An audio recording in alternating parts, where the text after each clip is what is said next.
12 money-saving tactics that can backfire. Sure, no one wants to spend more money than necessary. However, adopting some penny pinching techniques could cost you more in the long term. Find out how choices that seem frugal can produce unexpectedly expensive outcomes and discover common money moves and strategies to reduce costs that can backfire.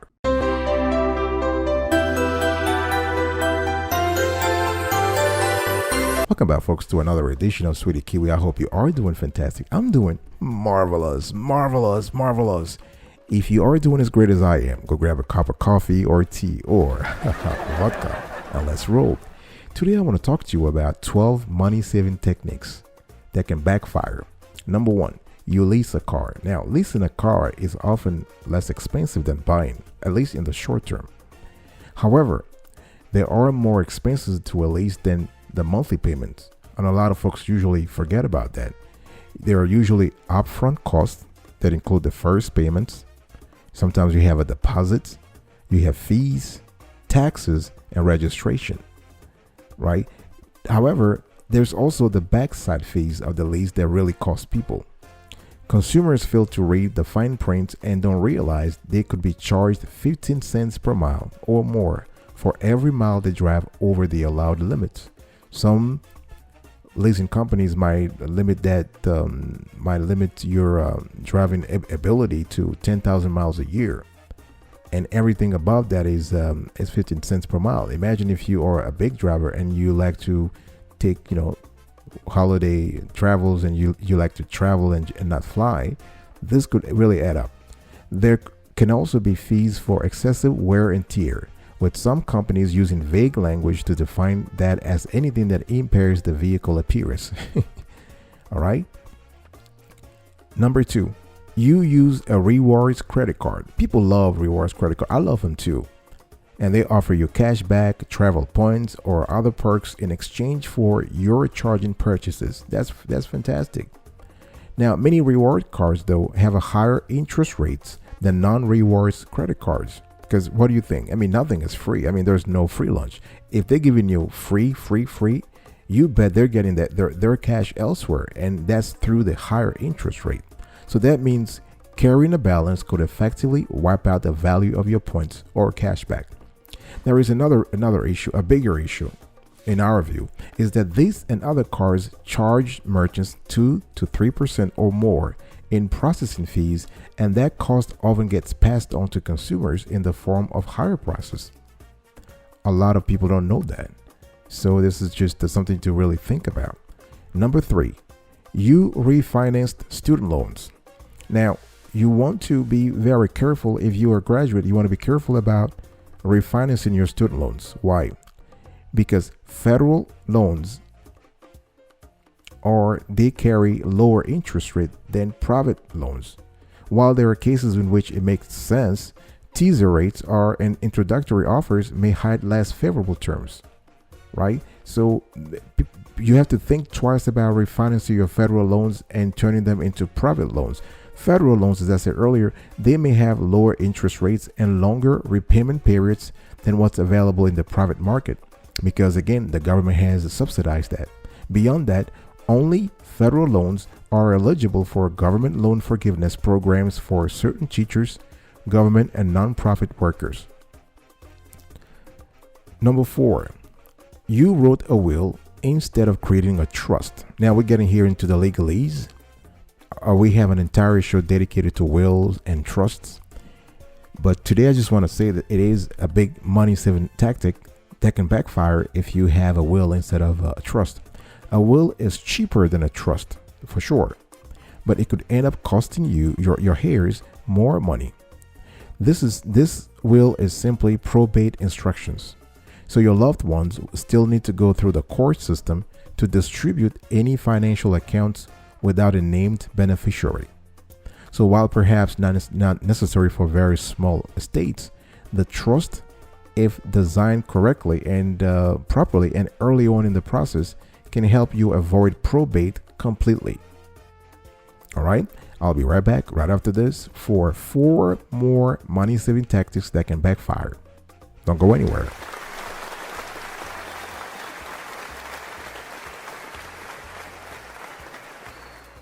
Welcome back, folks, to another edition of Sweetie Kiwi. We're still having a conversation today around 12 money-saving tactics that can backfire. If you love the clarity and the quality of the content so far, please consider subscribing to our channel and turn on the notification bell so you are informed in real time about our new shows every single day, rain or shine. Comment below, like this content, and share. Have you used some of this money saving tactics in the last few days, weeks, months? Let us know. Have we missed any money saving tactic that is not so great? Let us know also in the comment section. We really appreciate it. Number 5, you skipped on critical insurance coverage. Now, insurance is an important risk mitigant. Insurance is great for risk management. If you want to be financially independent, you need to have insurance. Now, there are 5 must-have insurance policies, and if you don't have them, chances are something happened. You are going to tap into your savings, and this could hurt. 1, you need to have life insurance. Life insurance covers your spouse, if you know your spouse, and children, and I would say underage children, if you happen to pass away before. You have disability insurance, health insurance, house insurance, and car insurance. Those are important. Now, car insurance in most states, if not all states, you have basic mandatory insurance, and you want to add a little bit to that. We have several shows dedicated to several shows related to car insurance, so I'm not going to get in details here. Same for house insurance and health insurance. Disability insurance is kind of cool too, because God forbid something happens to you and you are losing income. You want to replace that income up to a certain percentage, and in on some policies, the insurer will pay you up to 60 or 70 or 80% of your lost income. That's fantastic. That's a great opportunity there. Source of income. Number 6, you shop based on price alone. This is something that we've seen a lot of our viewers and listeners do, where people just look at the price as the only criterion when it comes to deciding whether or not they should buy a product or service. Now, a brand name is no guarantee of quality, but always buying the cheapest item could end up costing you more money in the long run. So what you want to do is not look for the brand, but look for value. Okay, so you could spend, say, $100 on a women's dress, and that will need to be replaced every 6 months. Or splurge on a pricier outfit that could last as long as a decade with proper care, right? So over time, buying one higher quality item may cost less than buying cheaper goods that have to be replaced frequently. So you want to pay for quality. Think about grandma. I mean, I remember back in the days, my grandmother used to have outfits, shoes, dresses that she has had for many decades, and they still look good on her because the quality at the beginning was fantastic. The quality was great. That's the kind of stuff you want to think about. Think about long term and pay for it up front. 7, you finance purchases because of a 0% offer. A lot of people, millions of Americans, fall for that. They want to take advantage of 0% financing terms. It's fantastic. It's a great way to keep money invested while paying off a larger purchase. However, millions of Americans forget that the strategy only works if you pay off the balance before the 0% expires, because the introductory offer is there for a reason. It is introductory. It is temporary. It will expire after a few months. And if you don't pay your balance in full before the expiration date, you could get hit with a high interest rate that may be assessed back to the date of purchase. That's even worse. Imagine this. So let's say you charge $2,000 on a card that has a 0% introductory rate, valid for 12 months. And as soon as you get the card, you charge the $2,000 on the card. And you did this in January, and after 12 months, you still carry, say, $1,000 on the card, and the interest rate is 20%. So they're not charging you going forward after 1 year, the 20% on the unpaid balance. They're going back 1 year back. They're going 1 year back and starting to charge you from there. And that's the killer. So Promotional financing may lead people to buy items they could otherwise not afford, and they're thinking, I don't have to pay it off in time, and then the next thing you know, they end up in some real terrible financing pattern. So you want to avoid that. You transfer credit card balances for a lower APR. The pattern here is similar to what I just said earlier. So you transfer credit card balances from one to the other because you're probably paying right now 10% on American Express, and you got an offer from Capital One telling you that you are just eligible for a 5% or a JP Morgan Chase card, and you have the 5% that is great for 12 months, right? And the thing is, you make the transfer, and you are not able to pay it off within the 12 months, and then after the expiration date of the offer, you find yourself with a higher interest rate at the second credit card institution than what you had in the initial one. That's number one. Number two, which is even worse, one thing that you have to think about, there is a fee. There is a balance transfer fee, and that balance transfer fee will basically it is a killer, because even if it's 3%, think about it. On $1,000 that you transfer, you're paying 3%. That's $30. Now that $30 is not per year. It's instantly. That's the rate that you have for one day. If you annualize that rate, it's a lot of money. It's not 3% anymore. It's 30%. And I'm not even getting to compounding here. I'm just trying to keep things simple. Simple interest rate. It is more than that, right? So the thing here is that your balance continues to grow thanks to the balance transfer fee and any interest charges they may have accrued. So once the introductory APR offer expires, you could find yourself paying a higher interest rate than what was assessed on your previous card. That's what I just said. I'll be right back right after this. Don't go anywhere.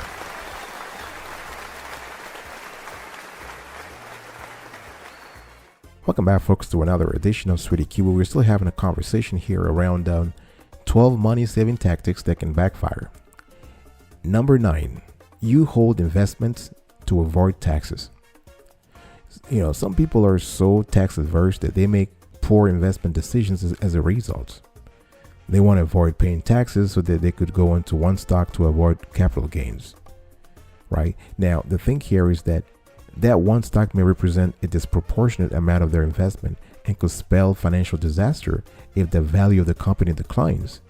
Even if it means paying capital gains tax, it might be better off to sell some of the stock in order to create a diversified portfolio that will be less susceptible to market downturns. Think about it. The capital gains tax, as of the date of this show, hovers around 15%, between 15 and 20%.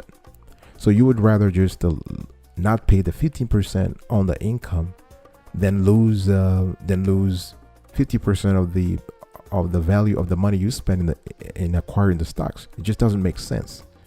It doesn't make sense, but I understand this is something that people viscerally have when it comes to taxes. They would rather just dodge the whole system and they just take the loss.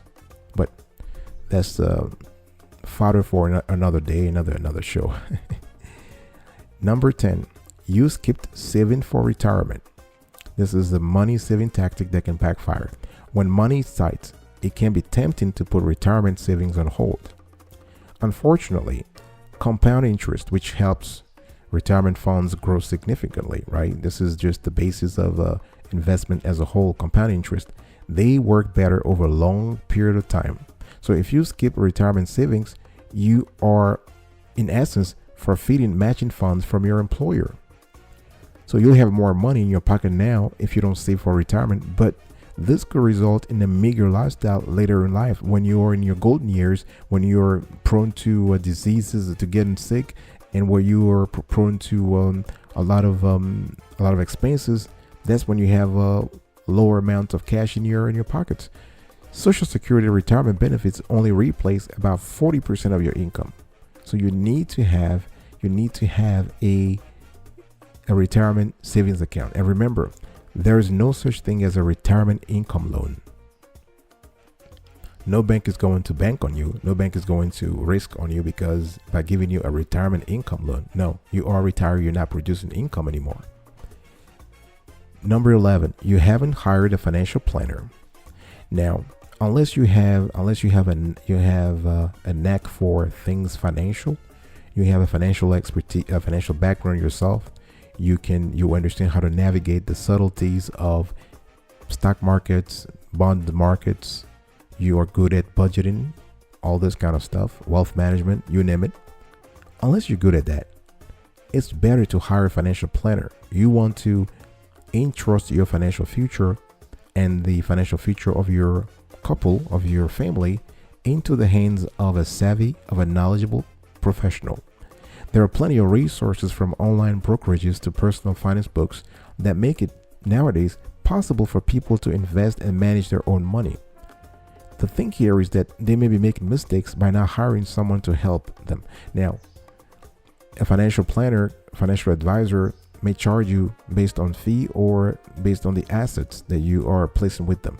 You want to double check which one is good for you. We have an entire show covering that. You might want to double check that.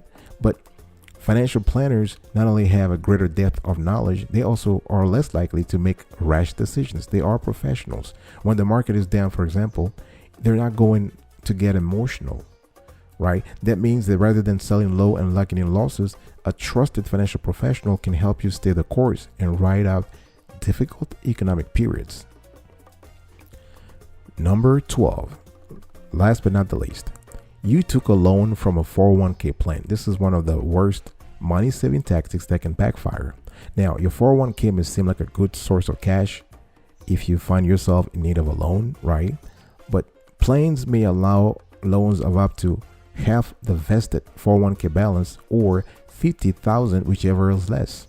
Now, most loans need to be repaid within 5 years, and all interest on the loan goes back into the 401k account, so you are essentially paying yourself. Now, that sounds on the surface like a wonderful deal, right? That's what people think. However, if you leave your job for any reason, which is, as we know, Americans do more and more, the loan must be paid off before you file your next federal income tax return. Otherwise, you'll owe taxes on the balance plus a 10% penalty if you are younger than age 59 and a half, which happens more often than not. Why? Because if you're younger than age 59 and a half, you are more likely to switch jobs if you see a right opportunity. So this could be a killer for you. So folks, this is the end of today's conversation. I hope you really enjoyed it. I enjoyed talking about these things because I believe the public needs to know about them. And just to quickly recap, here are 12 money savings tactics that can backfire. You lease a car, you use a rewards credit card, you refinance student loans, you wrote a will instead of creating a trust, you skipped on critical insurance coverage, you shop based on price alone, you finance purchases because of a 0% offer, you transfer credit card balances for a lower APR, you hold investments to avoid taxes, you skipped savings for retirement, you haven't hired a financial planner, and you took a loan from a 401k plan. I will see you next time. Thanks for listening. And until then, remember, stay marvelous.